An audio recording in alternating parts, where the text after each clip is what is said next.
Friend నాన్న hospital admit ఉన్నాడమ్మా. అయ్యో అవునా? అయితే వెళ్ళి పలకరించురా. ప్రథమ్, హాస్పిటల్ వెళ్ళినప్పుడు ఈ డబ్బులు మీ ఫ్రెండ్ జేబులో పెట్టు. ఎందుకు నాన్న? హాస్పిటల్ కదా, ఖర్చులుంటాయి. కానీ వాళ్ళు ఫీల్ అవుతారేమో నాన్న. ప్రేమలున్న చోట ఫీల్ అవుతే ఫ్రెండ్షిప్కి రిలేషన్షిప్కి అర్థమే ఉండదు.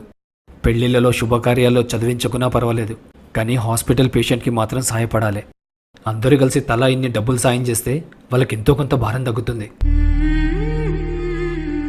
అందరినీ ఇలా ఆలోచిస్తే ఎంత బాగుంటుందన్నా. నేను కొత్తగా ఏం చేయట్లేదు. మేం చిన్నగున్నప్పుడు ఆరోగ్యం బాలేక మంచం మీద ఉంటే చుట్టాలు పలకరించడానికి వచ్చి దిండు కింద డబ్బులు పెట్టేవాళ్ళు. మర్చిపోయిన ఆ ప్రేమల్ని మళ్ళీ గుర్తు చేస్తున్నా, అంతే.